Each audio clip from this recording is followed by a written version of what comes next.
What would you be willing to sacrifice for a better life? Thousands of immigrants have to answer this question one way or another, for a better life and for a world of opportunities. On today's episode, we're going to talk to two individuals who were able to attain their citizenship through the Navy, and how I was able to sponsor my parents through my own service using the Parole in Place program.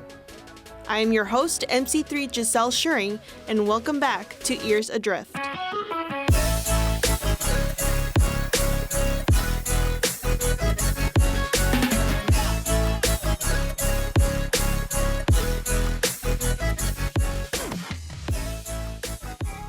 Believe it or not, some of our greatest American heroes were foreigners.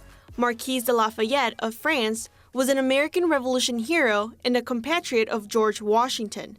In his remarks, Lafayette said, "It is the pride of my heart to have been one of the earliest adopted sons of America." Foreigners have since then continued to serve in significant numbers since World War II.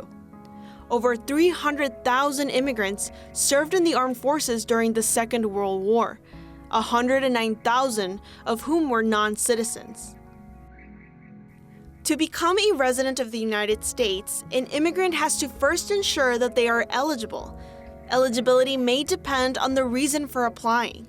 For instance, do you have a family member that is a resident or citizen and can sponsor you? Are you an immigrant worker with unique skills such as a researcher or a doctor? Are you seeking asylum? Are you a victim of abuse? Finally, once eligibility is defined, the individual may start applying and submitting the right forms along with supporting documentation and pay the fees. A green card generally lasts up to 10 years and needs to be renewed. After obtaining residency, the individual may apply to be a U.S. citizen, a process called naturalization. Naturalization can take its own time and be a long and confusing process. Every case is different and is tailored to each person. Generally, the individual has to have lived in the United States for at least 5 years. They have to prove that they are of good character, know the language, and take the oath of allegiance, among other things. My name is Ensign Afia Jackson, and I am a Nurse Corps officer. I was born in Georgetown Hospital in Georgetown, Guyana, South America. I was separated from my mom until I was 17 years old, from the age of 6 to 17. Jackson lived in New York and was going to school to become a nurse. The struggles of working multiple jobs, going to school, and not being able to pay for school anymore motivated her to join the service. You know, I was in this nursing prerequisite program in New York City Tech, and the waiting list was just so long and it was so competitive. And every semester I was paying out of pocket for the classes that didn't intertwine with my nursing degree. So once the results for that semester came out and I still didn't get accepted into the nursing program, I literally walked out of school, walked down the street, took one bus, and got off and walked right into the Navy recruiting office. I needed to do something different. I needed to be bold. I needed to make a choice. I had nothing to lose in my mind, honestly. I knew for sure that they paid for school, and that's all that was mattered to me at that moment. Jackson didn't know that she automatically got her citizenship by joining the Navy. She had tried to apply beforehand and her application was denied because she was out of the country one day too long. That disqualified her. So when I heard in boot camp that I get that, I felt even more happy with my decision, and I felt like I had to work as hard as I could to keep this position as being in the Navy. I wasn't going to mess up. If I get my citizenship, I'm going to pay back. Jackson shared that her mother regrets having left her, but she doesn't feel that way. I don't hate her for it. I don't have any malice whatsoever towards her, because I feel like I was given an opportunity to make myself different, and I was put in a position where I can help the rest of my mom's family. I feel like the Navy has changed my life and nowhere close to how I thought it would. And gaining my citizenship, I wouldn't be able to be an officer. And depending on where your goals are, if your citizenship is what you want, I feel like the Navy is the way to get it. One of the greatest benefits of getting citizenship through the Navy is that the Navy does most of the work. Recruiter ABF1 Silvario Vasquez says that in boot camp, the RDCs already know who needs to go through the process and may even come out as citizens. So I was born and raised in the Philippines. It's a small town called Nabua.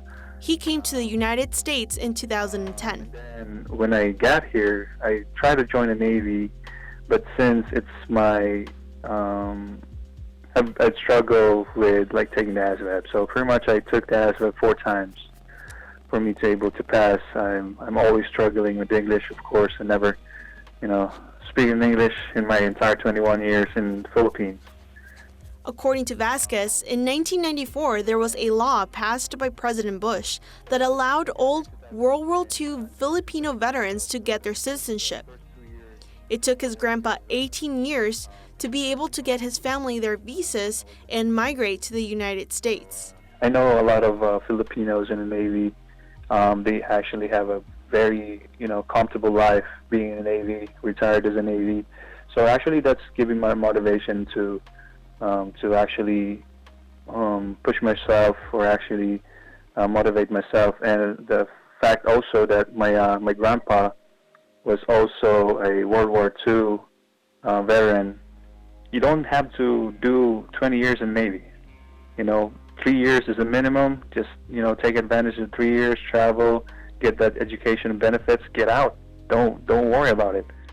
He became a recruiter and has helped his people from the Philippines to get their citizenships. I believe that there's a lot of people can be benefited with whatever we have in the Navy.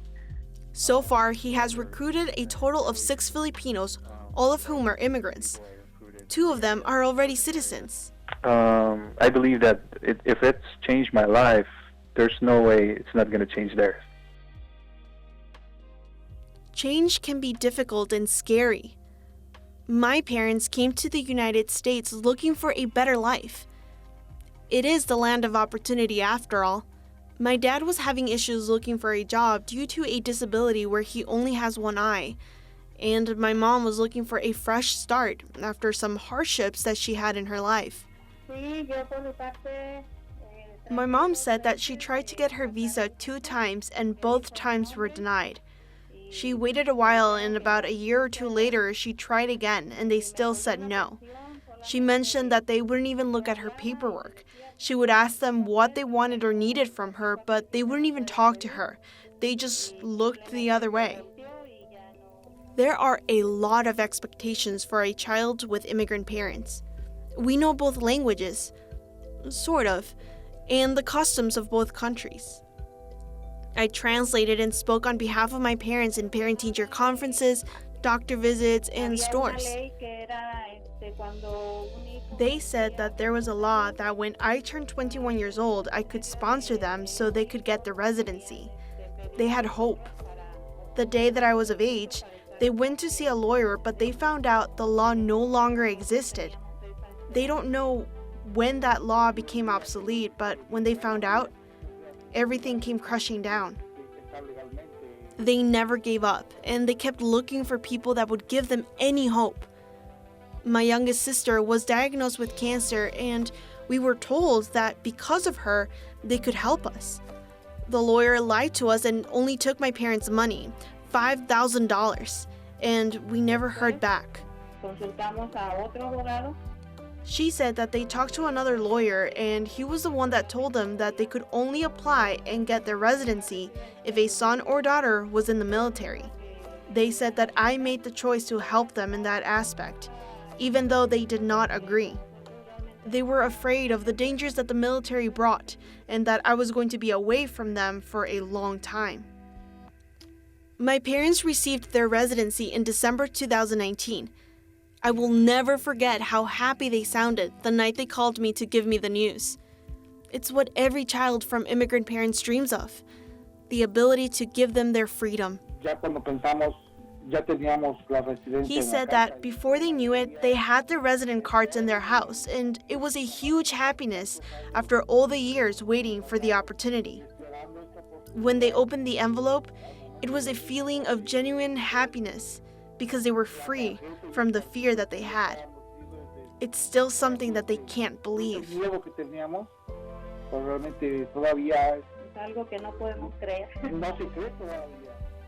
Joining the military was not a sacrifice. The Navy opened up many opportunities for me, and it allowed me to give my parents the greatest gift of all. But now, they have the opportunity to go back to Mexico to see their parents, brothers and sisters, and still be able to come back home to me.